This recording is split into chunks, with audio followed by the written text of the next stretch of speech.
Estamos no ar. Beleza.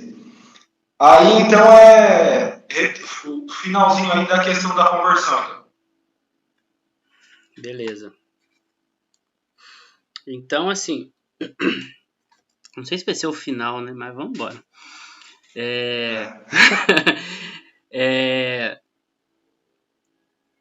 Mas, como eu estava dizendo, foi um momento muito difícil. Esse momento é essa transição, né? Essa conversão, porque são dois mundos muito diferentes. O mundo psicológico, mental, espiritual do protestante é um, do católico é outro.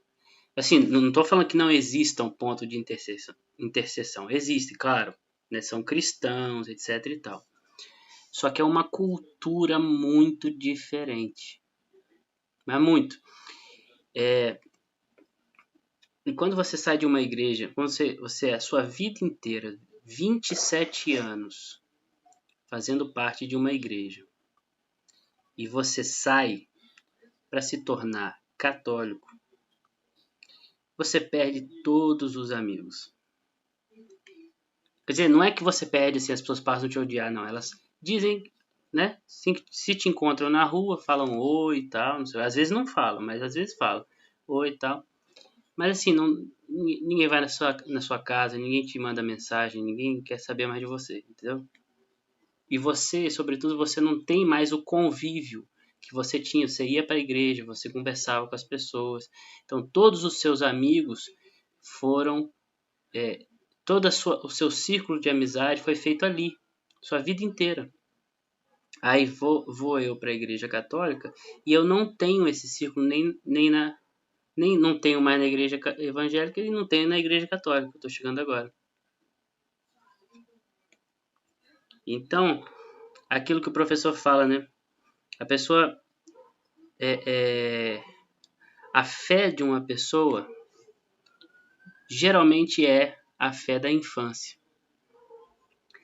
Ela só se converte se ela passar por um período de desorientação em que ela se torna novamente como uma criança. Entendeu? Muito interessante, né? E é exatamente isso que acontece, porque eu não sabia nem o que fazer dentro da missa. Na hora que o pessoal estava ajoelhando, eu estava levantando. Na hora que o pessoal levantava, eu ajoelhava. Entendeu?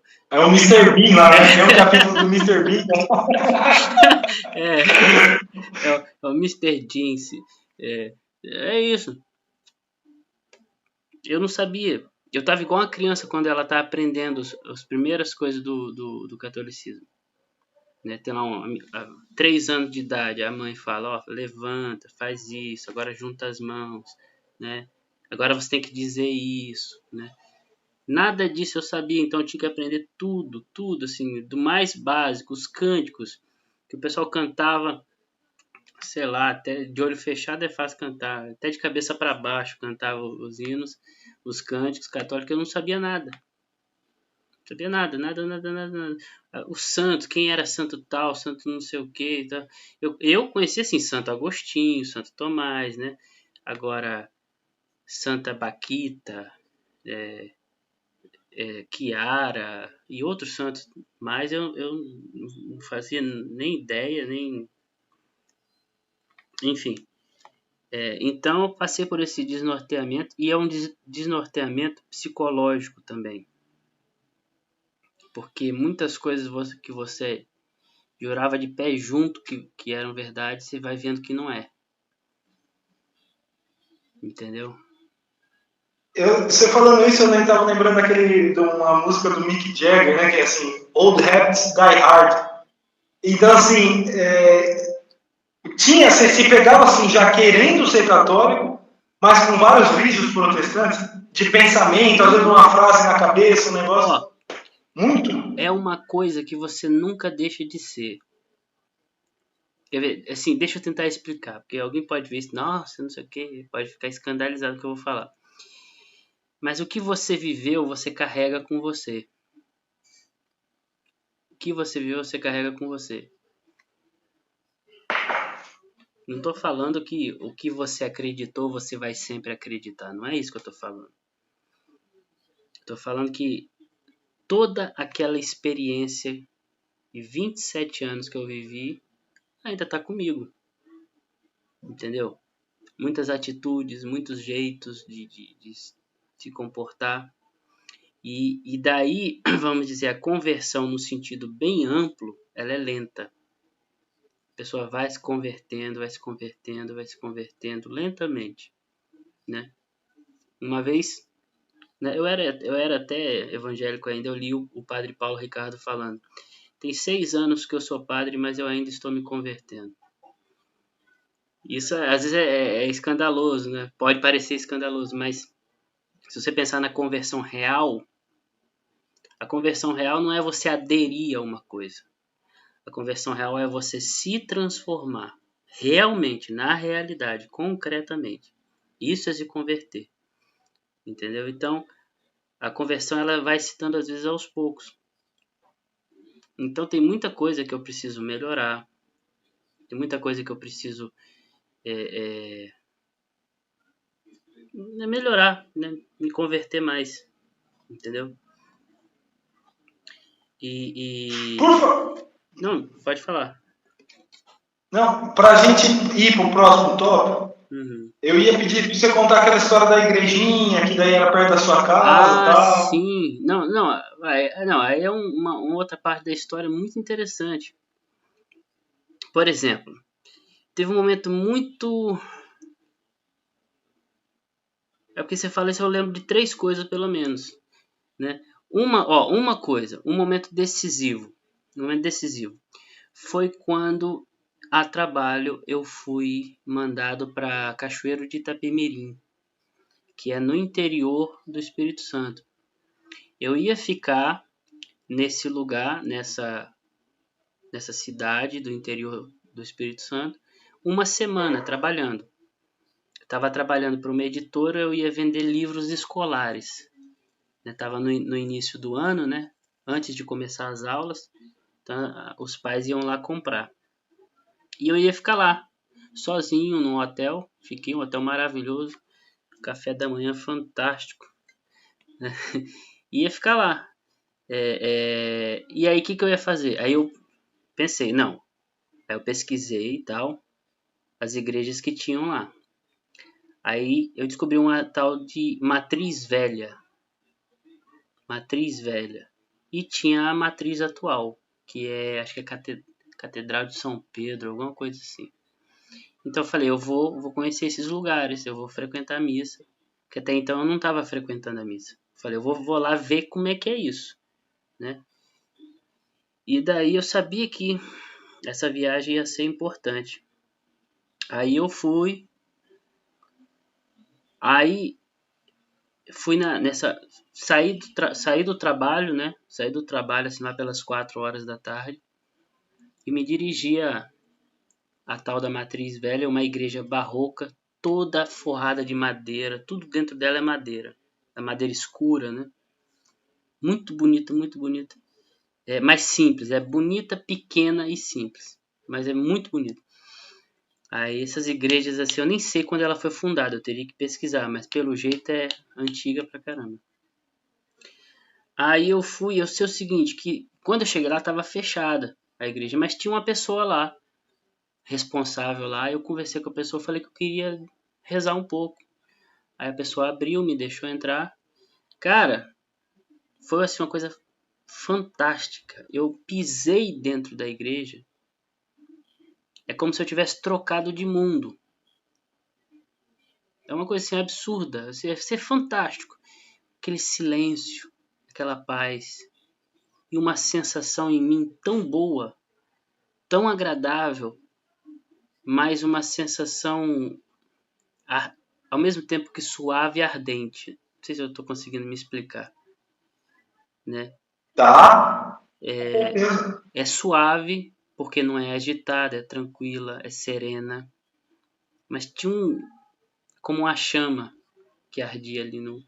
Se você tocando nisso, você fala de uma das coisas que o Lavelli fala que é, entre as várias coisas que eu amo que ele fala, uma das mais legais, que é assim, O estado perfeito é uma embriaguez dominada. Então, ou seja, onde a razão e a paixão elas se mesclam de um jeito tão perfeito que você sente aquela sensibilidade aguçada ao extremo, né? Mas você não está num delírio, num devaneio. Sim. Então você está nessa serenidade. Então o estado perfeito é uma embriaguez dominada. Exato. É mais ou menos isso aí, né? Exatamente. Então é como se houvesse uma força. Assim, na época eu chamei uma força. Tem uma força aqui. Nesse lugar tem uma força. Tem alguma coisa nesse lugar aqui. E eu tenho a impressão, né, Gilcimar, que assim, eu já fui na igreja protestante com um amigo meu, me chamou e falou, vamos ver, mesma coisa. Não tinha assim a mínima, nunca passou na minha cabeça, vou virar. Mas já fui para ver, então. Igreja Batista, não sei o quê. A igreja católica é muito mais favorável a uma introspecção, né? Um ambiente assim mesmo, né? Sem dúvida. Daí não há a menor dúvida. Porque dentro da igreja católica, tudo te lembra o céu. Tudo. A igreja católica, ela é feita para te lembrar das coisas divinas, das coisas bíblicas, das coisas celestes. Claro que hoje em dia a gente tem uma estética meio desagradável às vezes, né, em algumas igrejas. Mas nas igrejas mais tradicionais, né, nos templos, por exemplo, numa catedral, você entra numa catedral, você vai ver, tudo ali te fala de Deus, entendeu? Você vê uma imagem com nosso Senhor Jesus Cristo apontando para o coração dele. Isso te fala da misericórdia de Deus, do amor de Deus, do perdão de Deus, que não importa o que você faça na sua vida de errado, Jesus está apontando para o coração dele. Então, ele vai te perdoar, ele vai te ajudar, entendeu? Ele te ama. Então, só que isso é dito sem palavras. Não é um texto que está escrito, é uma imagem que está ali. Você olha para cima, tem uma pomba voando no alto da cúpula. Se lembra do Espírito Santo que está descendo, né, sobre nós, que está sobre nós. Aí tudo, cara, tudo. Aí você entra no Santíssimo, você tem aquela luzinha, que às vezes é uma luz de vela, às vezes eu nem sei se é luz de vela, mas fica acesa. Aí se você tem algum conhecimento do Antigo Testamento, você lembra que quando Deus ordenou a criação do tabernáculo, ele falou que no Santíssimo, no lugar mais santo, no Santo dos Santos, deveria ter uma chama que nunca poderia se apagar. Entendeu? Então, você lembra do Antigo Testamento, e essa chama está viva até hoje. Enfim, então, já as igrejas evangélicas não são assim. As igrejas evangélicas têm paredes lisas, que não dizem nada, entendeu? Às vezes tem uma pintura lá na frente com uma cena, mas é uma cena muitas vezes secular, entendeu? É secular assim, às vezes é um pastor com a Bíblia na mão, ou é alguém andando perto de um rio, ou é apenas uma paisagem. Eu não me lembro, pode ser que exista, mas eu acho que eu nunca entrei numa igreja evangélica que tivesse uma imagem explícita de Nosso Senhor. Você já entrou? Alguma vez na vida você já entrou que lá na frente, no púlpito, tivesse uma imagem de Nosso Senhor? No máximo eu vi uma cruz, mas aí sem ele, né? É. Que é uma coisa até que alguns falam, né? Eles criticam porque, pô, Cristo saiu da cruz, ele ressuscitou, então como é que tem um Cristo na cruz? É uma mentalidade dessa parte. Exato, aí é uma... Assim, em termos, a gente não vai nem entrar muito nesse assunto, mas em termos grosseiros, é uma ignorância muito grande. Porque a gente representa Cristo na cruz, não é porque nós acreditamos que ele ainda está na cruz. Isso não faz o menor sentido, pelo amor de Deus. É porque o momento da crucificação é central, é muito importante. Inclusive, São Paulo fala isso, né? Tem aquele versículo lá, não devemos lembrar senão do Cristo na cruz. Exatamente. É isso aí, ele fala assim, que ele não vai pregar, ele não vai pregar mais sobre nada, porque o apóstolo Paulo ele tinha muito conhecimento, ele era um cara extremamente, ele tinha uma cultura muito grande, ele era um grande escritor, entendeu? E daí ele fala, ó, para mim não interessa saber mais nada, eu só quero pregar Cristo e este crucificado. Era só isso que ele queria falar, ele só queria falar de Cristo crucificado. Ele poderia falar de poesia, poderia falar de filosofia, mas a única coisa que ele queria falar é Cristo e este crucificado. Não é que Cristo ainda estava crucificado, pelo amor de Deus, né? Mas assim, são slogans que surgem. Também só um adendo, assim, que às vezes tem uma pessoa que não é muito, vai assistir, né? Com certeza vai ter. Um dos grandes problemas é as pessoas às vezes decorarem certas máximas e frases e querer usar aquilo ali em todas as circunstâncias. É óbvio que não é assim. Então, por exemplo, a gente está falando aqui do Cristo crucificado e tal, mas o próprio terço tem ali a ressurreição. Então, é claro que é importante você meditar nisso também, a ascensão aos céus, todas essas coisas, evidentemente. Mas, assim, é importante também ter essa chavinha na cabeça. Olha, aquele momento ali, ele é chave. Você não pode... E é muito importante... Eu não vou intrometer muito, não, que o negócio... Mas pensa se faz sentido. Você recebe, toda hora, estímulos visuais danosos. Porque, assim, você vai pegar ligado ver uma comercial de alguma coisa, né? Eu nem tenho TV, cara, mas assim, você usa internet, você tem... Então você está recebendo, às vezes, também símbolos. Os caras, às vezes, se apropriam de símbolos sacros, né? E pervertem. Seita, conspiração, não sei o quê. Então você está recebendo um bombardeio de imagens contrárias, vamos dizer assim. Você não vai ter nenhuma representação, você não vai ter representações simbólicas do lado bom. Exato. Faz sentido? Exatamente. Você, no final, o que você faz, no final das contas, é excluir a sua religião do campo simbólico.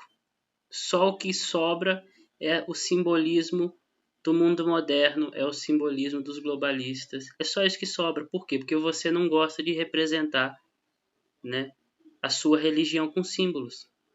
Porque símbolo é uma coisa esotérica na cabeça das pessoas, de muita gente, né? Símbolo é coisa de seita secreta, é coisa da maçonaria. Infelizmente é esse o imaginário de muita gente. Você fala de símbolo, o cara já pensa no código da Vinci, né? Do Dan Brown. É isso, cara, é isso. Então, voltando lá na igrejinha Matriz Velha de Cachoeiro de Itapemirim, a sensação que eu estava sentindo era um negócio absurdamente maravilhoso. Eu não queria sair de lá de dentro. Aí eu ficava naquele lugar, naquela paz, mas uma paz tão feliz, tão ardente. E aí depois na época eu estava conversando com um amigo meu, ele é de Rondonópolis, se eu não me engano. Aí eu ultimamente, assim, tem uns anos que eu não falo com ele, perdi um pouco o contato, mas continua meu amigo. Mas na época a gente estava conversando muito, né? Nós dois estávamos muito animados com o coffee, né? E tal. Até hoje a gente continua, só que a gente estava naquele, vamos dizer, aquele primeiro momento, né, de ânimo. Aí, e ele católico, ele foi seminarista por um tempo, não seguiu, mas foi. Então aí ele falou, eu perguntei para ele, olha, o que é isso, cara? O que pode ser isso? Porque é um negócio muito bom, né? Muito bom. Aí ele falou assim que poderia ser muita presença eucarística. Foi isso que ele me falou. Eu falei, realmente. Aí lá era um lugar que frequentava, havia missa, né? Parece que uma vez por semana havia missa, uma ou duas vezes. Enfim, aí passou o tempo, mas não muito tempo, né? Eu voltei para cá. Aí eu resolvi fazer um tour pelas igrejas da Grande Vitória. as igrejas católicas da Grande Vitória. Aí tava lá, fui em várias igrejas, até que eu cheguei num convento. Só que um convento desativado, que tem no centro de Vitória. Não é usado mais, é um lugar turístico hoje. Aí a guia turística, a guia me levou, eu saí lá vendo as coisas, aí ela me levou até a capela. Aí ela tá lá me mostrando, olha, aqui tem essa parede, que aqui tem vários ossos, né, dos moradores de Vitória de antigamente, que eles vinham para missa, e os mais ricos conseguiam colocar... havia um costume que a pessoa morria, colocava um osso dela aqui, porque ela queria estar perto, não sei, toda aquela explicação que ela estava me dando sobre costumes antigos e tal. E eu sentindo a mesma coisa que eu senti lá em Cachoeiro de Itapemirim, só que de forma atenuada. Era o mesmo sentimento, só que menor. Aí eu perguntei, virei para ela, falei, aqui se celebram missa, né? Aí eu perguntei para ela assim, eu acho que eu perguntei para ela assim, porque ela me levou no Santíssimo, né, da capela ali, que era tipo uma salazinha do lado, não era no centro da capela ali que ficava o Santíssimo, era no lado. Eu fui e ali tinha o Santíssimo, eu sim comecei a sentir isso e perguntei, né? Aí ela falou que sim, que de vez em quando havia missa ali. Então eu imaginei que ali pudesse ter Eucaristia ali dentro do sacrário, né? Eu não sei explicar isso. Eu não sei a correção teológica dessa explicação que o meu amigo deu, né? É muita presença eucarística. Eu não sei qual é a correção, né, teológica disso, o que a teologia me diria sobre isso. Eu sei que nesses dois lugares eu senti a mesma coisa, só que num lugar uma coisa muito intensa e na outra menos. Entendeu? Perfeito. Tá, pra gente trocar de assunto, não sei se você quer trocar, mas pra gente trocar, só queria falar o seguinte, que os arautos do evangelho foram muito importantes nesse momento de conversão, né?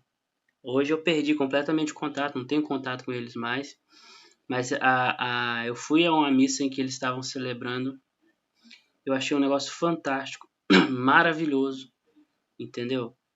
Eu fiquei impressionado com a... Como é que ele fala? A qualidade. Hã?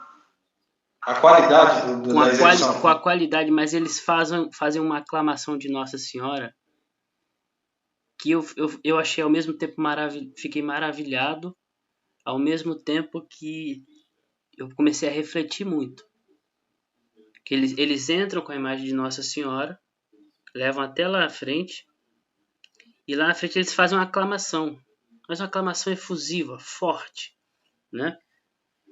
E daí isso me fez parar para pensar, e eu comecei a refletir, se Nossa Senhora estivesse fisicamente aqui, qual seria o tratamento que nós deveríamos dar a ela? Comecei a refletir isso. E eu falei, o tratamento mais justo é esse. É tratá-la dessa forma, com primazia, é tratá-la com honra, né? É aclamá-la. E isso não significa adorá-la, ninguém estava adorando Maria, entendeu? Mas estava dando uma honra que ela tem, porque ela é a mãe de nosso Senhor. Então eu achei uma coisa bastante adequada, né? E daí eu conversei com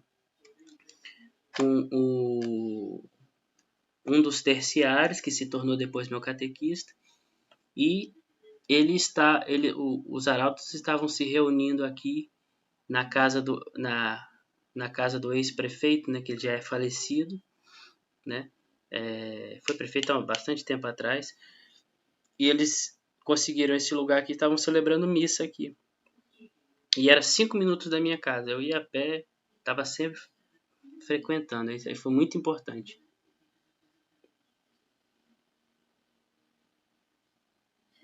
É uma história e tanto, hein? Muito boa, eu já conhecia, né? Mas legal o pessoal saber. É uma história muito. Isso aí até fica a ideia aí depois. Eu gosto muito de autobiografia, né? Até acho que eu vou até escrever uma minha um dia. Eu acho que também daria um baita de um texto, cara. Todas essas etapas, só se você conseguir expressar isso com qualidade, que você tem todo o potencial para fazer isso, ficaria muito bom. Vamos trocar então, Bruno? Não, pensei que você tinha terminado. Você não, é só uma observação. Não, só observação. E tem tem muitas outras coisas que eu não falei que daria para falar. Mas como o nosso foco assim é amplo, né? A gente tem outras coisas para falar. Então, bola para frente. A gente pode, depois de esperar passar um tempo, fazer mais um desse assim, deixar esse vídeo aqui ecoar e tal, né? Fazer mais um pensando nas rebarbas que a gente deixou de lado depois. Claro, beleza? Com certeza. Deixa eu só ligar o ventilador aqui, porque já tá ficando quente. Tá quente aí também. Aqui é quente demais, cara. Aqui em Dourados, puta que pariu. Dourados já tá se tornando queimados, né? Exatamente. Eles estão dourados, agora estão ficando queimados. Então. Você tá com sono, agora Hã? Você tá com sono? Não, tô não, pô. Tá tranquilo. Tipo, tô tranquilo. Se eu sair daqui e aí começar a fazer outra coisa, eu vou ficar. Né? Mas por hora não. Aí beleza. Vamos para a questão então dos seus autores prediletos, aí que é legal também falar disso. Primeiro vamos começar no campo da poesia, depois a gente pode, né, passar. Então quais poetas você mais gosta, nacionais, internacionais, e aí se você puder comentar um pouquinho deles também, o que você mais gosta em cada um.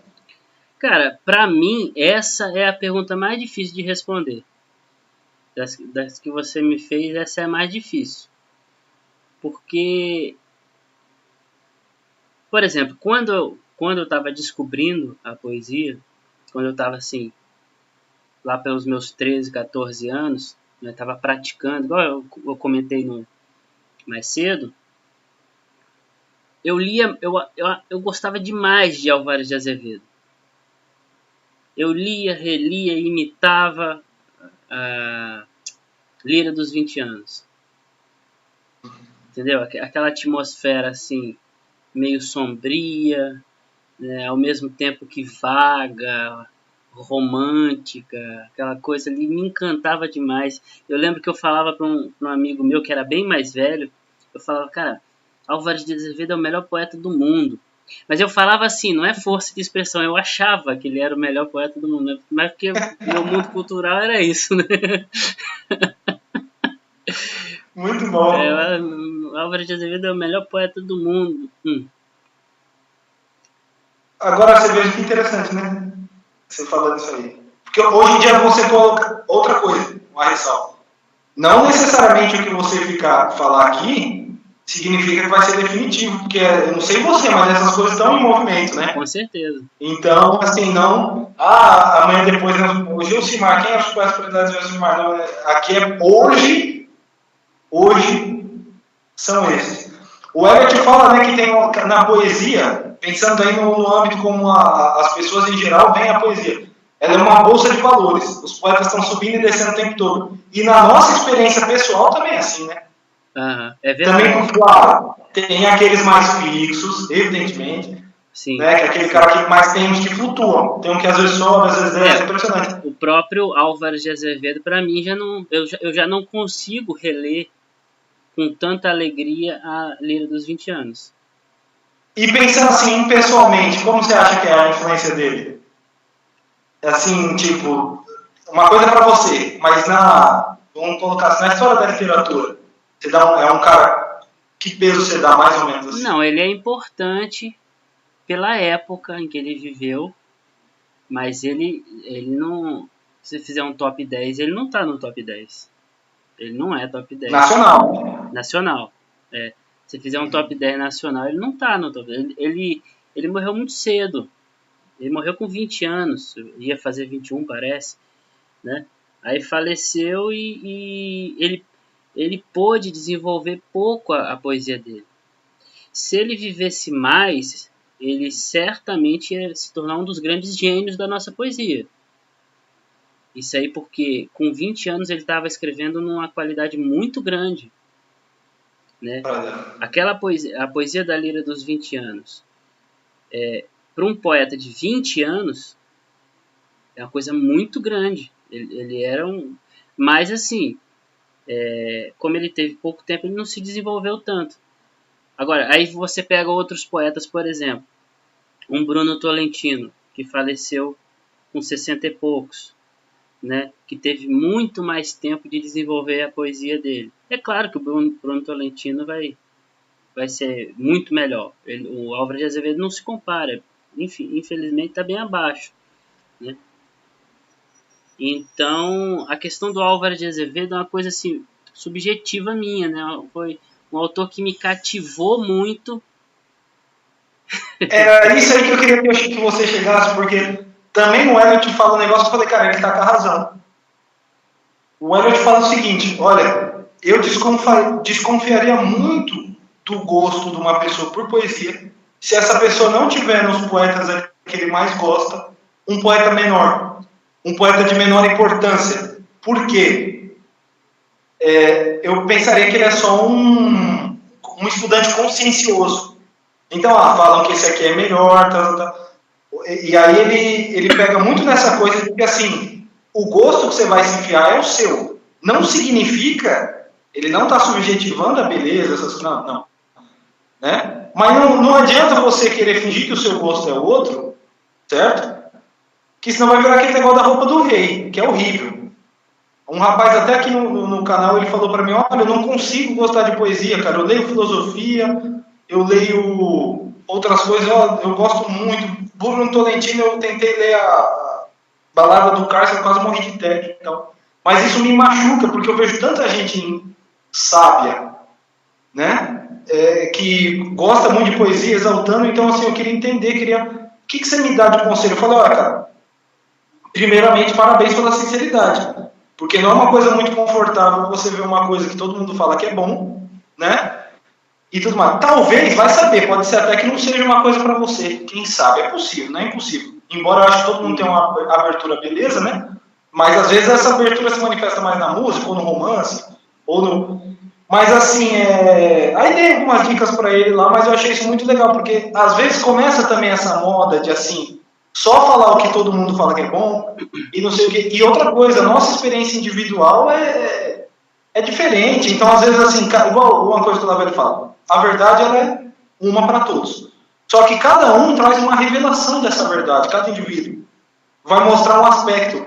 Então, é natural que, às vezes, um cara goste, né, de um poeta que é menor e goste muito, sim. Certo? Porque aquilo ali toca ele intimamente. A pessoa tem que saber diferenciar o que é uma hierarquia, né? Por exemplo, eu falei aqui, nacional, atualmente, os meus prediletos são o Bruno Tolentino e o Murilo Mendes. Mas, assim, o Manuel Bandeira né? É o que eu tô falando assim. Sim. Atualmente, pro meu gosto, então eu sei diferenciar uma coisa da outra. Uhum. Então, desculpa aí a intervenção, mas é que é um assunto interessante, né? Então, eu gostei muito disso aí que o Elliot falou, cara. Essa coisa de, assim, o cara tem ali na trajetória dele com a poesia alguns poetas que não são os mais... Mas é verdade, isso é verdade pura, porque é uma coisa assim, por exemplo, fazer uma comparação bem grosseira. Por que eu gosto do desenho Cavaleiros do Zodíaco? Eu gosto até hoje do desenho do Cavaleiros do Zodíaco. Não tenho mais paciência de parar para assistir uma temporada inteira. E eu tô falando do Cavaleiro do Zodíaco antigo, né? Não tô falando desse novo. Sim, né? Aquele... o classicão, né? Aquele... Santo Seiya. A armadura ainda grandona, né? Depois que a armadurinha foi ficando menor. Não, foi ficando uma coisa muito... Sei lá, vou nem comentar. Mas assim, por que eu gosto do Cavaleiro do Zodíaco? Porque é uma obra de arte, assim, uma alta cultura? Não, cara, porque eu era criança, eu voltava da escola, entendeu? Eu voltava da escola, eu sentava à frente da televisão, tava passando o Cavaleiro do Zodíaco. Aí eu vi, eu gostei, achei interessante. Claro, tem qualidades nele que me interessaram. Só que é algo que está muito ligado à minha vida concreta. Não é a cultura em abstrato. Eu gosto porque foi o que estava disponível na época e era legal. Do que estava disponível era o mais legal, né? Álvares de Azevedo, assim, por que ele me encantou tanto naquela época? É por isso, é porque eu era adolescente também. E a poesia dele é muito adolescente, assim, o jeito dele fazer poesia é um jeito adolescente, juvenil, vamos dizer. Claro, aí ele fala, né, de coisas sérias, né, pesadas e tal, mas você vê que no final das contas ele está fazendo poesia a partir dele mesmo, da idade dele, da circunstância dele. Então, dos que eu li, dos poetas que eu li na época, ele me impressionou muito. E aquilo teve uma como é que fala, uma sintonia, né? Ele estava falando uma coisa que eu gostava e é como, vou usar um outro exemplo ainda. Não sei, Pedro, você vive uma vida assim de celibato total, né? Pleno, né? Mas eu tive umas Não. namoradas antigamente, né? Então assim, por que elas me marcaram de alguma forma? Porque combinou ali naquele momento, né? Aí você fala, hoje você namoraria? Não, de jeito nenhum. Uma coisa é uma coisa, outra coisa é outra coisa. Entendeu? Aí hoje, por exemplo, eu acho Álvares de Azevedo o maior dos poetas brasileiros, nem de longe. Nem de longe. Só que naquela circunstância, naquele momento especial, né, aquilo foi bom. Né? Perfeito. Aquilo ali foi bom e eu pude, vamos dizer, entrar no mundo da poesia através disso. Entendeu? Através disso. É como você também, às vezes você tem um professor. O professor não é nem o maior professor que existe, mas ele te dá acesso a um mundo novo. E isso te marca, entendeu? E você é grato ao professor o resto da sua vida porque ele te mostrou esse mundo novo. Perfeito. Tanta gente fala assim, do Olavo, né? O cara começa a fazer o COF, assiste algumas aulas, ou às vezes até assiste tudo. Assiste mais de 500 aulas. Só que depois sai falando um monte de merda. Ah, que o Olavo é isso, que o Olavo não sei o que, idiota e não sei o que, e colocando o Olavo no nível medíocre. Esse cara está agindo com justiça? Não, ele está agindo com ingratidão. Porque o Olavo mostrou para ele um mundo novo, ele teve acesso a esse mundo novo e voltou às costas.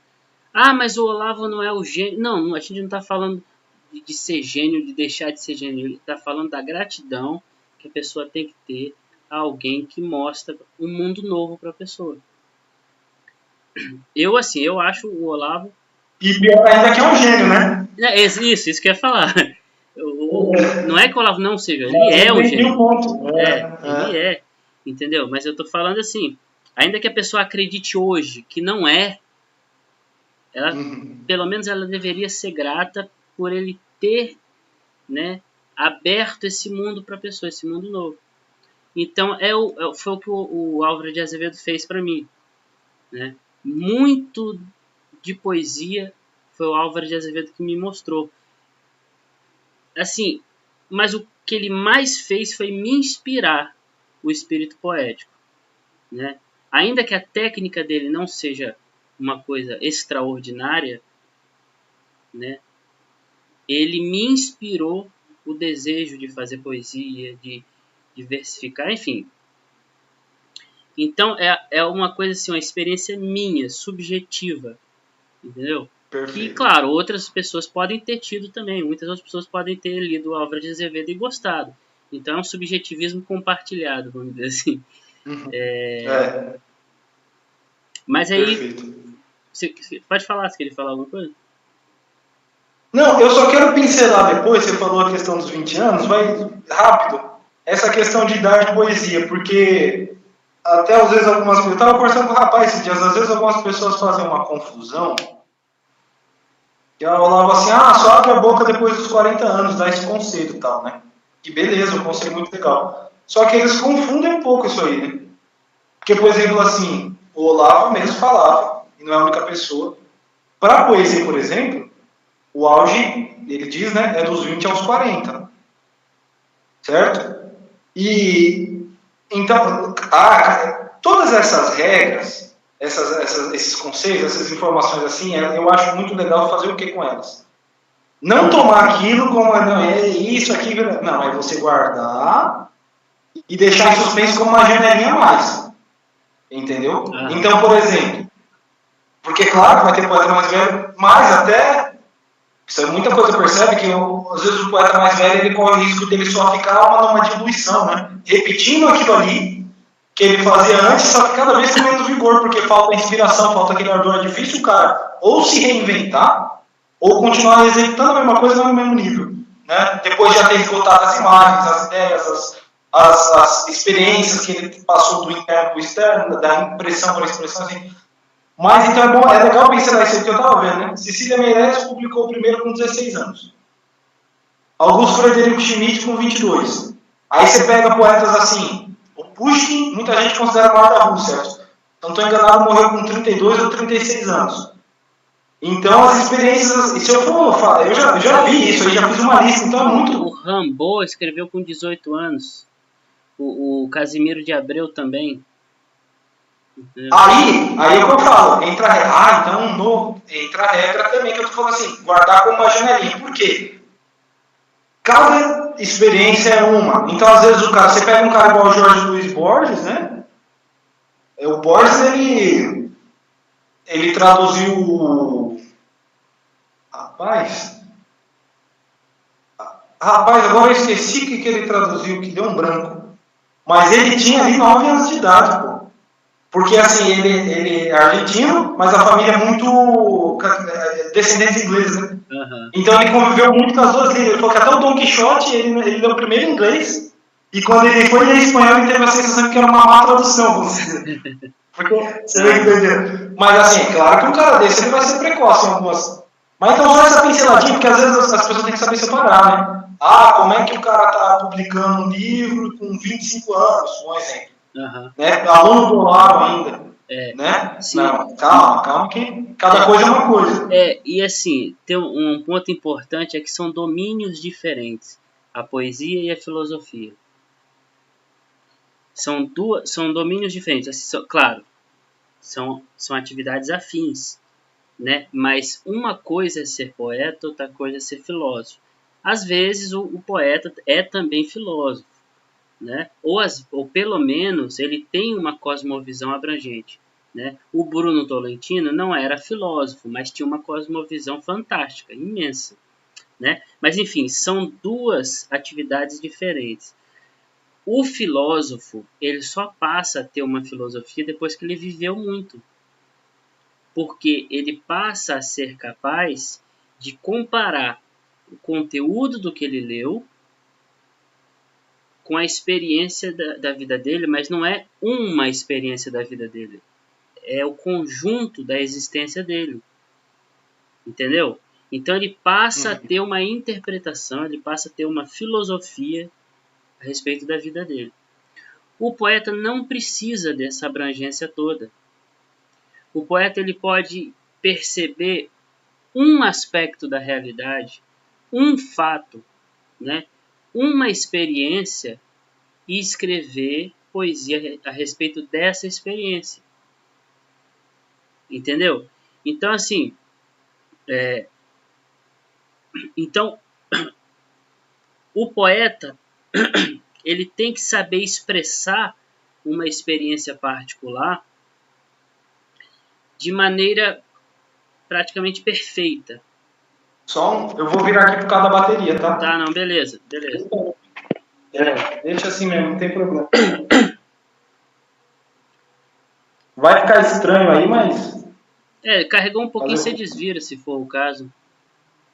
É. Mas tá beleza. Então, aí o poeta não precisa, então, de tanto acúmulo para poder comparar as coisas. Tá? Exatamente. Então, o que o poeta precisa? Ele precisa ter uma linguagem suficiente para expressar uma experiência.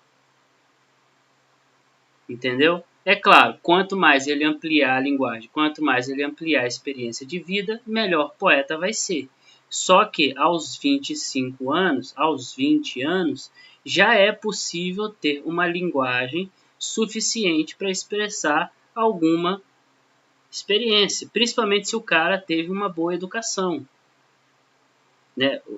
Se o cara, vamos dizer, o cara foi privilegiado de ter contato com os clássicos e tá ali memorizando, lendo em voz alta, tá assistindo filmes de qualidade, vendo pinturas, ouvindo música de qualidade, aos 20 anos ele já consegue expressar alguma coisa, claro, se ele tem talento poético. Né? O filósofo já não consegue isso porque ele precisa de experiência de vida. Ele precisa ver, vamos dizer, o arco que a vida faz. Por exemplo, quando eu tinha 20 anos, eu tinha uma visão da vida. Hoje eu tenho 36, eu tenho outra. E eu sei que aos 60, eu vou ter outra. Imagine se eu estivesse escrevendo livros de filosofia em cada etapa. Eu ia ter que sempre rever, não tem jeito. Agora, se eu escrever livros de poesia, mesmo que eu mude a minha visão de mundo, o poema continua sendo válido como expressão de uma experiência. Perfeito. Não é isso? É perfeito, é isso mesmo. Então, assim, são atividades muito diferentes. Então, o cara, assim, quando... Bom, não, tá bom. É um assunto que dá pano pra manga pra caramba. Mas eu acho que a gente pode trocar. Vamos então continuar dos poetas. O Álvares de Azevedo, beleza. Então tem o Álvares de Azevedo. Eu gostava muito da atmosfera sombria, né? Dele, e apaixonada, intensa, né? Mas eu gosto muito, assim, vou falar um por um, né? Calma aí, se eu falar algum poeta que o pessoal não gosta... Já estou supondo que você vai esquecer alguns também, que é normal. Entendeu? Mas assim, às vezes a gente fala um poeta e o pessoal, não, esse não. Não vou com a cara dele. Não vai com a minha cara? Né? Eu gosto muito do Drummond. Mas assim, é um gostar, às vezes desgostando. Para mim o Drummond é um pouco ambíguo, porque ele tem poemas maravilhosos. Mas tem outros poemas que eu não acho legais. Eu tenho a mesma impressão. Ele tem um poema chamado Mito. E tem 2 poemas que eu acho assim, um negócio absurdamente bom.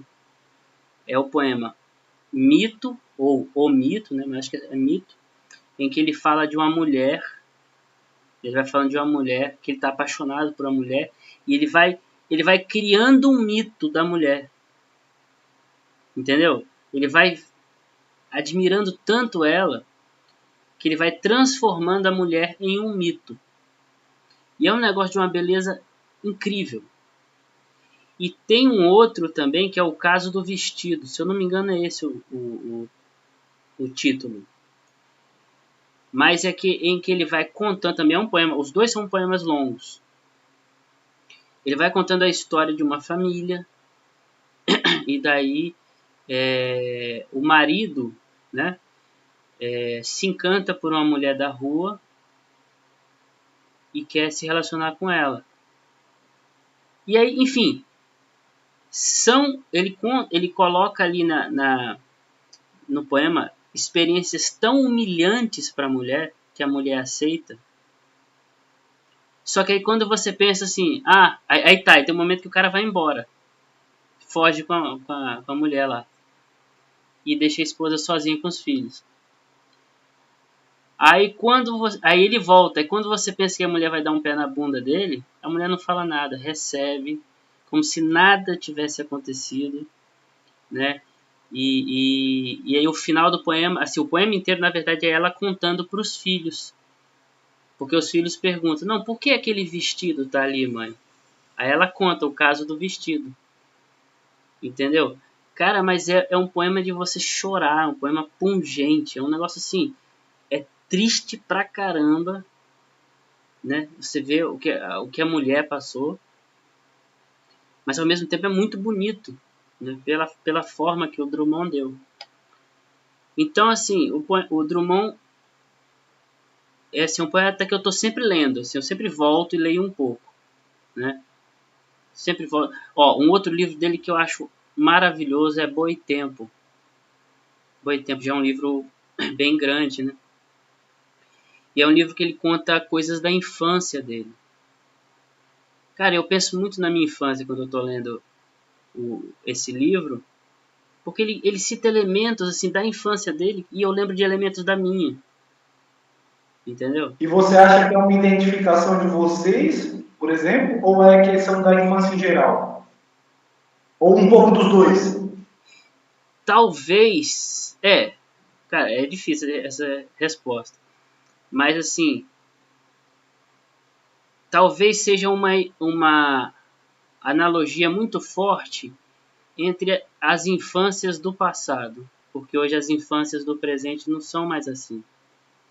Então até a minha época havia um tipo de infância. Você brincava na rua, você jogava bolinha de gude, soltava pipa, você andava de bicicleta, fazia brinquedo com lata de óleo, né? E, enfim, várias coisas que a gente inventava. Era pique-bandeira, era não sei o que, subir no pé de manga, né? Era certos objetos da casa que chamavam a nossa atenção. Hoje eu acho que a infância hoje não está muito assim mais. Claro, ainda tem, né? Ainda é infância. Só que hoje tem muitas telas. E a tela, ela assim, pode parecer um lugar comum a gente falar isso, né? Hoje em dia está se falando muito de telas. Mas a tela, ela rouba um pouco você do mundo real, né? Você já não presta mais tanta atenção nos objetos. Você já não vai mais para a rua. E isso acaba roubando um pouco a sua infância, a sua vida no final das contas, entendeu? Então eu acho que há sim não uma identificação como se fosse a mesma coisa, mas uma analogia forte entre a infância do Drummond, a minha e de tantas outras pessoas que já passaram aí dos 35 ou dos 30, entendeu? Talvez você mesmo, eu acho que você é mais novo, né? Não, eu sou um cara assim, eu tenho 28 anos, né? Mas minha infância eu peguei tudo isso aí. Ixi, Então, pé descalço, peão. Pipa eu não gostava muito, pra falar a verdade. Eu gostava mais de correr atrás quando eu via que tava caindo, de empinar, porque eu via também muita briga idiota. E eu era briguento, pra falar a verdade, quando eu era pequeno. Mas a briga do pipa não era uma briga que me. Então, assim. Mas eu brinquei muito na rua, muito, muito, muito, muito. então, Eu ainda. E tem outro ponto também. Meus primos, meu irmão é 9 anos mais velho que eu, né?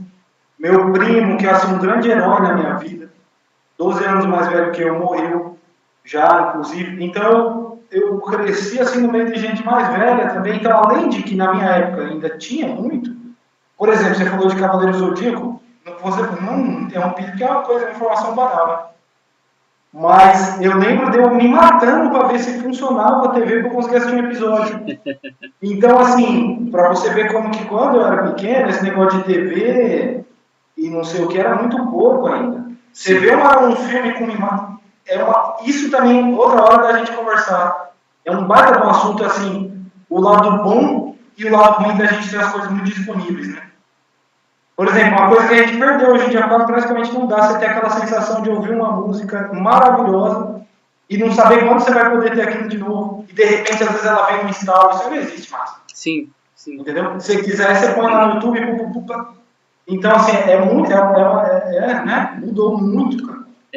Mas enfim, como eu peguei muita coisa de infância assim do seu tempo, com certeza. Isso é ótimo. Eu acho que depende muito do lugar também, né? Por exemplo, o meu filho nasceu e vive no Rio de Janeiro. O lugar em que ele vive, até que hoje a mãe dele mudou, né, de lugar, mas ele nasceu na capital, né, no Rio capital. E no Rio capital, a infância é um pouco diferente. Você não tem, por exemplo, rua de terra, é tudo calçado, tudo calçado. Lá você já tem os parquinhos, né? São parquinhos. Mas você não tem o pé na terra, a poça de lama, essas coisas não tem. A brincadeira na rua é um pouco complicada porque é perigoso, seja por conta do movimento, né, dos carros, seja por conta de gente mal intencionada mesmo. Entendeu? Então, enfim, mas outros lugares menos urbanizados, como era aqui há um tempo atrás, não sei o seu estado, eu não conheço o estado em que você mora, mas existem lugares que preservam muito isso. O Nordeste ainda tem um pouco disso. Tem lugar que mal tem internet, entendeu? As pessoas são pessoas bem simples, etc. e tal. Mas é isso. Então, o Drummond, né, Boitempo, é um livro que eu gosto muito. Só que eu acho, às vezes, o Drummond muito pessimista, assim, muito... É uma tristeza que, às vezes, sei lá, é um negócio muito para baixo, às vezes. Ele é meio agnóstico. Agora, eu vou falar para você um negócio. Engraçado, né? Eu tenho a mesma opinião que vocês do Drummond, exatamente. Porém, os poemas que eu falo que eu gosto muito já são outros, né? Não que assim, esses aí, você falando, eu vou até revisitá-los, se é que eu já li. Se algum deles aí tiver no Claro Enigma, tá? Eu acho que os dois estão na Rosa do Povo. Ah, tá. Então é possível que eu não tenha nem lido, vou procurar. Agora, por exemplo, A Procura da Poesia. Não, aí com certeza. E é novo também. Eu acho justamente isso, é impressionante, porque quando ele faz um poema assim, bom, é bom mesmo, é desses longos, né? Sim. O próprio Máquina do Mundo, eu acho estupendo, pode até falar como cosmovisão, aí a gente vai partir para outra discussão. Sim. Mas assim, é muito forte, muito profundo, muito bonito, dentro daquela... O próprio Tarde de Maio, né? E o Confissão. São esses os que eu mais gosto atualmente dele. Que é aquele Confissão é uma curtinha, né?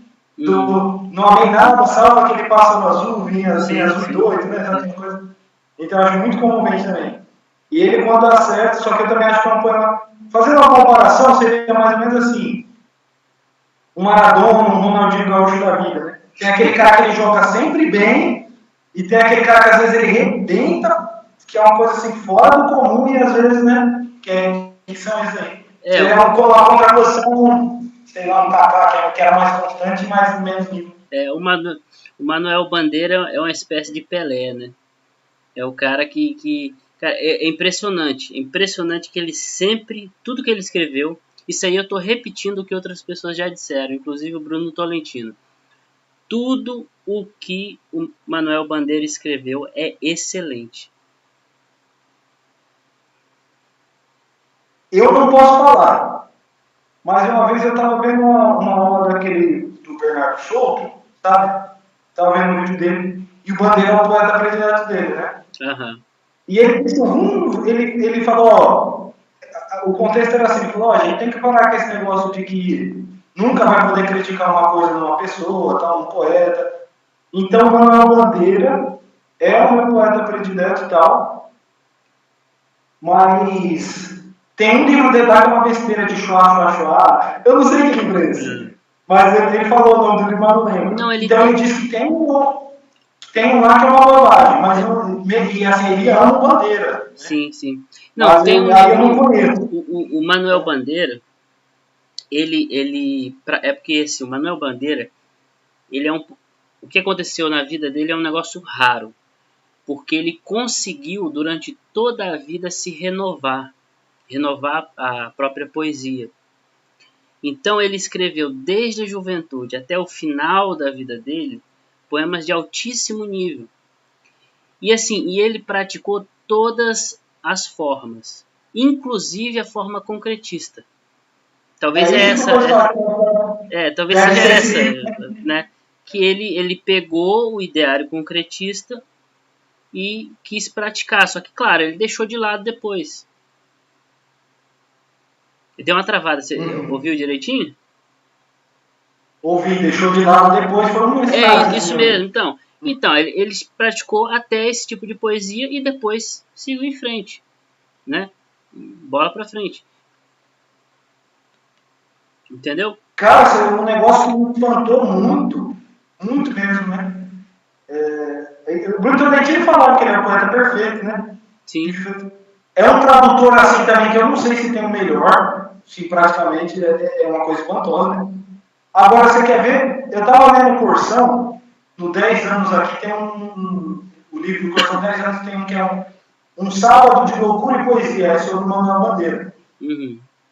E ele fala que eu não sabia me informar, entre várias coisas muito interessantes que ele fala que o primeiro poema do Bandeira foi o Renúncia. Eu falei, rapaz, porque aquele poema ele é assim. Não. O cara começou daquele jeito ali. Sim, sim. Não, o primeiro livro dele, né, que é a Cinza das Horas, né? É um negócio. Assim, é impressionante como, sendo o primeiro, já tem essa qualidade tão grande, né? Então, o Bandeira, assim, mas então o Bandeira é um poeta que eu gosto muito, mas é um poeta que eu preciso estudar mais. Eu gosto muito, mas eu preciso estudar mais. Eu considero que o meu estudo do Bandeira ainda é muito pequeno, muito escasso. Entendeu? Não é que eu li, eu já li a obra toda dele. Já li tudo, mais de uma vez. Só, obra toda não, desculpa, a poesia toda. Porque ele tem crônicas também, as crônicas eu não conheço. Mas a poesia dele eu já li mais de uma vez tudo. Só que estudar é outra coisa, né? Você estudar, absorver e tal, é outra coisa. Agora, falando assim de poetas, por exemplo, o próprio Bruno Tolentino é um poeta que me marcou muito e me marca até hoje, entendeu? Teve um post que você botou lá de um poema do Bruno Tolentino, aí eu falei, né, que dá vontade de você comer a página, você morder aquilo, cara, porque é impressionante, cara. Ele, que eu posso dizer assim, por que eu falo que se eu fosse escolher era ele ou Murilo Mendes, né? A voz dele é uma voz que me encontra um eco mais íntimo assim em mim do que o Bandeira, sabe? No meu caso, Você sabe uma coisa assim não é que não é um defeito que eu vou falar no Bandeira, não é um defeito. Mas eu acho o Bandeira assim, às vezes muito triste também. Ele por toda a obra dele há uma tristeza doce, né? É uma doçura triste, uma tristeza doce, né?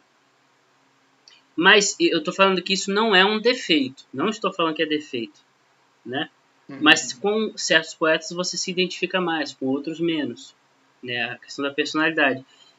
Assim, o Bandeira, alguém já disse, não sei se foi o professor Olavo, mas quem disse está muito certo. O Bandeira é o mais brasileiro dos poetas.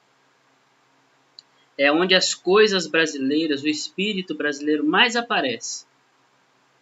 Entendeu? Ele fala do carnaval, ele fala da libertinagem, ele fala do amendoim, midubim, que não era torrado, era... Como é que era? Não era... Ele fala das bugigangas que você compra na feira. Cara, assim, é extraordinário. Você vê o Brasil ali. Isso é que é interessante. Você vê várias realidades brasileiras ali. O Recife, a evocação do Recife, né? Coisa fantástica, entendeu? Então, tem um poema dele que eu acho maravilhoso, só que nem todo mundo gosta.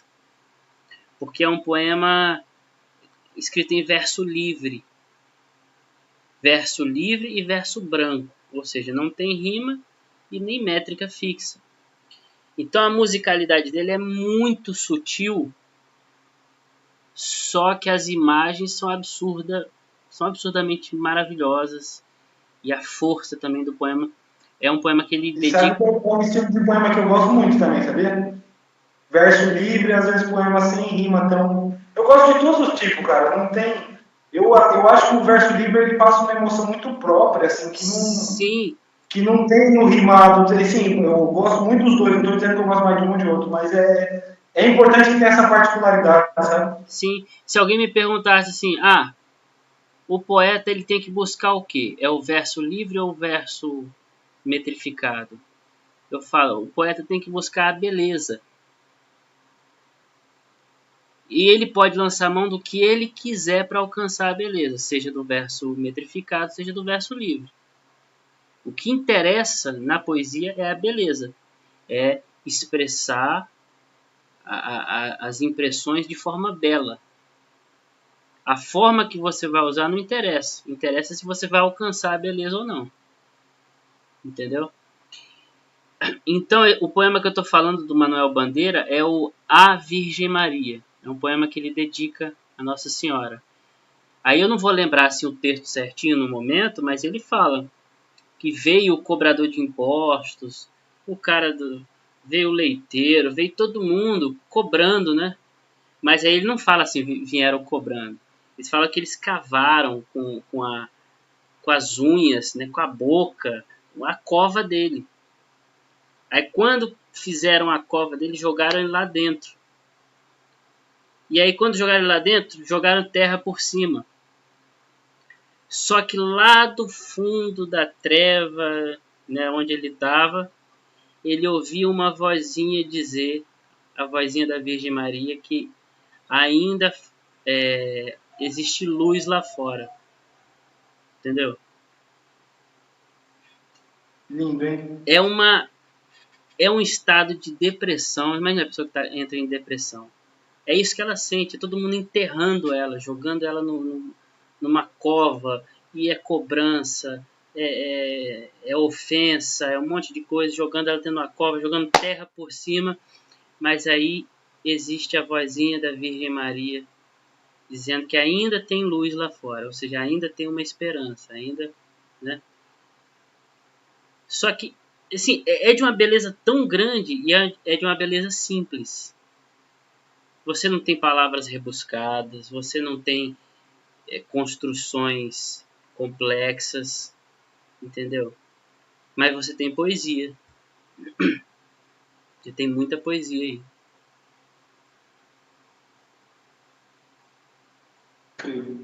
Então, a gente pode deduzir assim, que aí, então, Drummond Bandeira, o Álvares de Azevedo, embora o Álvares, né,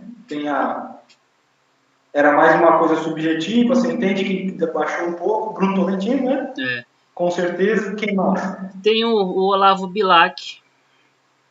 O Olavo Bilac é um poeta que eu estou sempre relendo. Apesar assim, eu não gostaria de fazer uma poesia igualzinho a dele. Não é essa a questão. Mas ele tem uma harmonia na linguagem, uma musicalidade que eu acho muito bonita. Entendeu? Bom, eu gosto. Eu acho interessante. Uma ordem, uma harmonia que eu acho muito bacana. O Olavo Bilac. Aí você... Tá, para encurtar um pouco a história, deixa eu ver, mais um poeta. Eu gosto muito da Cecília Meirelles, mas eu ainda não posso dizer que eu recebi uma grande influência dela. Entendeu? Eu gosto muito. Eu quero receber essa grande influência, mas para receber essa grande influência eu tenho que me dedicar mais à obra dela. Mas eu gosto muito, o pouco que eu conheço, O pouco que eu li, eu gosto muito da Cecília Meirelles. Mas o que? A Florbela Espanca, ela é uma poetisa portuguesa. Ela é uma poetisa assim de segundo nível, ou seja, ela não está no nível do Fernando Pessoa, ela não está no nível do Manuel Bandeira, ela está bem abaixo. Mas ela tem uma intensidade emocional bacana. Eu gosto também, acho legal. Deixa eu ver mais. Aí você vai falar dos grandes poetas, né? Do Dante, do Camões, do Shakespeare. Todos esses aí são referências para mim, né? Com certeza. E um cara que eu gosto muito fora da poesia é o Dostoiévski, né? Fora da poesia, sim. Ele também pratica o discurso poético no sentido de Aristóteles, né? Ou seja, da teoria dos 4 discursos, né? Do professor Olavo de Carvalho, que ele pegou de Aristóteles. O discurso poético ele se expressa não apenas em verso, mas também em narrativas, né? Mas, assim, fora da poesia versificada, o Dostoiévski, o Albert Camus, né, o francês, franco-argelino, se eu não me engano.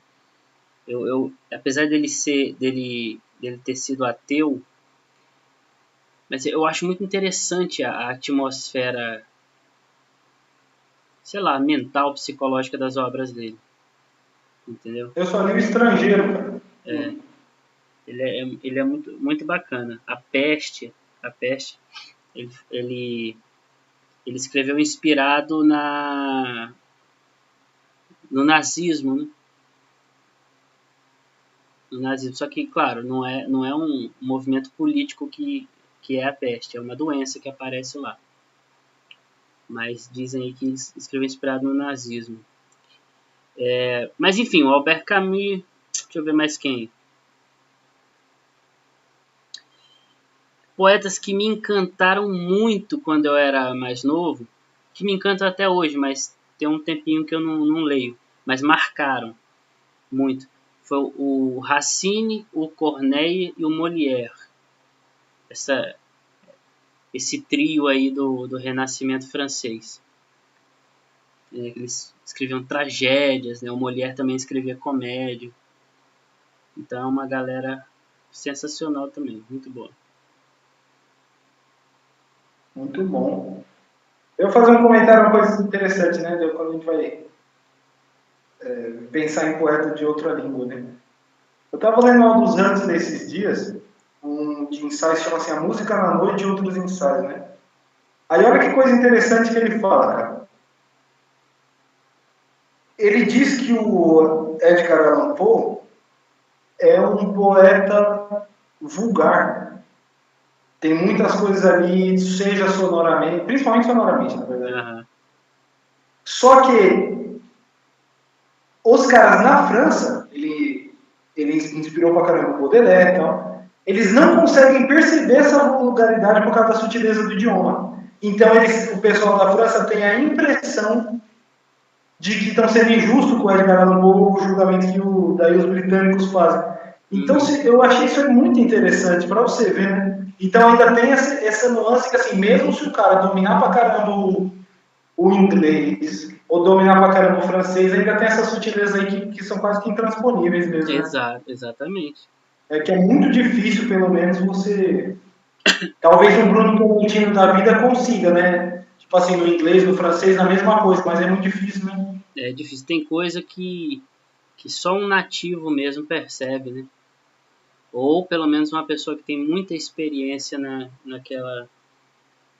Às vezes até viveu, né, muitos anos num país, assim. Agora, outra coisa rapidinho, pegando ainda nessa coisa da diferença de idioma. Às vezes eu vejo umas pessoas fazendo um juízo de idioma tá, e ela ouve um negócio em outra língua e aquilo soa incrível, né? Eu tenho pensado muito nisso, Josmar. Talvez seja possível reproduzir esse estado no nosso idioma também, sabia? Porque assim, você vai ler uma coisa, você ouve uma coisa em outro idioma, tem aquela hora mágica de descoberta de primeira vez. É estranho. Então parece, nossa, isso aqui é muito mais... Aí usando aquele termo do Chesterton, né? Você voltar às trevas primordiais. O Chesterton fala assim: se a gente visse o sol pela primeira vez, ele seria a coisa mais estupenda e terrível, né? Mas como a gente vê ele todo dia, a gente está disposto a pedir um sol azul, um sol verde, um sol não sei o quê. Então a gente tem que voltar às trevas primordiais, onde tem espanto, para a gente poder ser humilde. É um exercício que eu tento fazer às vezes com o português, sabia? Para eu não cair nessa coisa de só aparecer que os idiomas de fora tem uma aura, eu vou ler um poema, eu falo a palavra, com aquela. E aí você vê como às vezes os elementos mais externos, às vezes eles ajudam que eu. Tem um filme A Eternidade um Dia que eu gosto pra caramba, cara. Muito, é um dos meus filmes prediletos. E tem um poeta no filme. Ele é um poeta de outra época, um poeta lá do século XIX e tal. E ele é grego, só que ele ficou muito tempo fora da Grécia, morou a maior parte da vida fora da Grécia, depois ele volta. E aí ele quer escrever um poema político em grego, só que ele não sabe mais as palavras. Então o que ele faz? Ele dá dinheiro por palavra. Fantástico! E à medida que a pessoa fala a palavra, ele repete o som assim, ó. Então uma palavra que para a maioria das pessoas é banal, por ele estar tendo um novo contato com essa palavra agora, ele repete e deixa tudo ecoar. Não é incrível? É verdade. E isso me ajudou a tentar fazer isso daí. E se eu estivesse comprando essa palavra aqui? Entendeu? Eu tivesse tentar voltar esse espanto.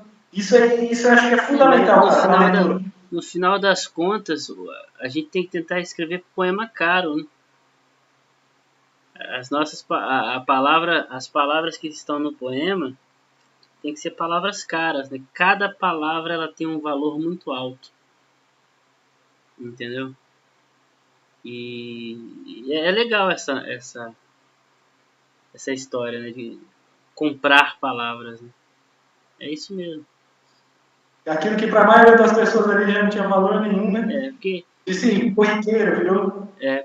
Porque um poema ruim, as palavras são baratas. Ou seja, você pode trocar fácil, não tem problema. A palavra não é necessária ali. Assim, ela não é... O bom poema é quando você não pode tirar. Se você tirar, você estraga. Olha aqui, né? O Elliot fala assim também, né? A diferença entre o termo exato e outro termo mais ou menos similar é a diferença entre uma fagulha e um raio. É verdade. Muito legal. É verdade, é isso mesmo. É isso mesmo. Uma outra diferença Agora, que a gente podia comentar é a diferença entre o fogo fato e o santelmo. Não sei se você conhece as duas coisas, né? O fogo fato e o santelmo. Não. Sim, fogo fato eu sei que é um fogo que não queima, né? Então, o fogo. Qual que é a outra expressão? Santelmo. Isso eu não sei o que é. Santelmo. Se eu não me engano, quem fez essa comparação foi o Rui Barbosa. Né? Se eu não me engano, foi ele. Que existem dois... Por exemplo, existe o que é o fogo fato? O fogo fato é a chama que nasce da decomposição orgânica. Por exemplo, do esgoto, às vezes sobe uma chama. No cemitério, às vezes em cima da tumba, pode acontecer de subir uma chama, mas é uma coisa que apaga logo, né? Então, fogo fato. Então, assim, é a chama, porque quando a matéria orgânica ela se decompõe, ela libera gases. E, de repente, esses gases se inflamam e dá uma chama. Esse é o fogo fato.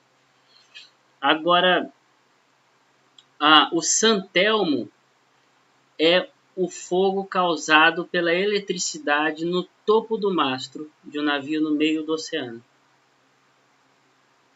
Então, se você comparar as duas coisas, a dignidade é bem diferente, né? O santelmo é uma chama que vem do céu. É uma chama alta. E o fogo fato vem da decomposição. Então, quem fez essa comparação, se eu não me engano, foi o Rui Barbosa, num discurso dele. E é isso, né? Um bom poema é um santelmo. Um mau poema é um fogo fato. Entendeu? É só para comparar mesmo. Não, muito, muito legal. Muito bom. Então ele se mantém o bom por Ele vem da eletricidade, ele vem do raio, né? Não necessariamente que o raio bata em cima do navio, não é isso. Mas aquele campo elétrico ali gera uma chama ali em cima do navio. Uhum. E esse é o Santelmo. E o fogo fato é o que nasce da decomposição. Ou seja, da morte, da podridão, entendeu? Muito bom, cara. Eu vou meditar bem nisso aí. Vou postar o vídeo e ficar voltando nessa parte. Bacana. Rapaz, Legal ó, a hora demais. que você quiser, ou a gente continua ou a gente para. A hora que você quiser, tamo aí. Eu sei que você dorme Ô, cedo, cara. Josimar, sabe o que eu acho? Ah, Você vê como rende, né? Vamos dar uma parar por hoje. Tá muito bom. Então, assim, ó, da próxima vez aí quando a gente voltar, porque também, até para o pessoal aguentar ver também, né? é. Já deve ter, porque juntando os dois, já tá umas 3 horas. Que agora é Eu 11 acho e que é 10, por aí né? mesmo. Eu acho que é por aí. Daí a gente, então, outro dia continua o resto do tópico, a gente vai conversando. Também quero saber, sem ser dentro do discurso poético, depois o que você mais Uhum. gosta e tal. Você colocou uma pergunta excelente, que é das outras artes, né? Isso, também falar disso. Mas por falta de tempo, hoje não Eu dá, quero a mas... história do soneto lá do Desejo ter na vida a explicitude e Aham. tal. Também, porque eu acho essa história assim incrível. E também seu posicionamento muito legal. Eu quase joguei Vou aquele lá, soneto fora, você sabia? pela pressão que ele Não, não, exerceu. não, não. Antes de qualquer Ah, coisa. é verdade, porque você achou que estava tão bom, né? Eu Que falei, cara, esse incrível, né? poema É tá ruim pra verdade. caramba. Eu não vou publicar, não. Porque eu já tava separando, né? Vou publicar isso. Esse poema tá muito Cara, ruim. eu falo não é zoeira, não. É que esse soneto pra mim é um clássico. Não tô falando por falar, assim, já se tornou. É uma coisa que eu pego e incorporo no meu clássico pessoal, assim. Aham, Aí, claro que outras pessoas também vão ter experiência. aham. Mas eu digo assim, eu já incorporei ele, né? Eu já sei, ó, eu não sei se eu sei ele inteiro, não, mas eu sei alguns versos. Aqui eu vou ficar falando, né? Então, assim, faz parte, sabe? Já tem uma. Daqueles poemas que você tem, eles são especiais para você, assim, sabe? Sim, sim. Pô, Para fico mim, no meu feliz, caso, né? ele se tornou. Fico contente, muito É contente. incrível. É. Muito legal. Inclusive, pessoal, ouçam aí aqui, Gelsimar Hoover, o poema do Olavo de Carvalho. Ouçam aqui que. Como é que é? Você Sinceridade, publicou, né? né? Sinceridade total, né? Qual é? Isso, sinceridade total. Você publicou no canal, não foi? Lido, né? Publiquei no canal. Tá muito bom o vídeo, procura aí. Gelsimar Hoover. Tem alguns vídeos aí do Gelsimar, poema dele, eu tenho que pôr mais. Vou procurar mais também. Estou devendo isso aí ao canal. Mas tem alguns já. Ouçam os poemas depois de Josimar. E aí então a gente continua depois falando dessa questão das artes, fala da questão dessa história do soneto em homenagem ao Olavo, e fala também um pouco do Pela Estrada do Emaús, que é nosso livro, beleza? Maravilha. Maravilha. Cara, muito obrigado por participar, vai enriquecer pra caramba, você falou coisas muito legais, tenho certeza que quem vê vai gostar pra caramba de ouvir. Não, eu que E agradeço. obrigado mesmo, eu quero até fazer uma coisa mais nesse sentido, mas às vezes além dessa continuação, né? Uhum. Que vai ser muito vantajoso no canal. Muito obrigado mesmo. Outra coisa, pessoal, vai atrás do Gelsimar aí no Face, Gelsimar, o nome dele, felizmente, se você jogar Pedro Fernandes de Almeida, acho que vai acontecer 1 bilhão, né? Agora, Gelsimar Hoover Júnior, já é mais... Então procura por ele, vai ver as aulas dele, de poesia, de estudos, cursos, tradução, quem quiser traduzir alguma coisa, também, igual eu falei, francês, inglês e espanhol, né? Procura ele também, que é um sujeito muito competente, vocês viram que é um cara bacana aí pra caramba, beleza? Então vamos Maravilha. encerrar, meu amigão? Maravilha, foi Alguma um grande consideração prazer, final foi aí? ótimo, ótima conversa.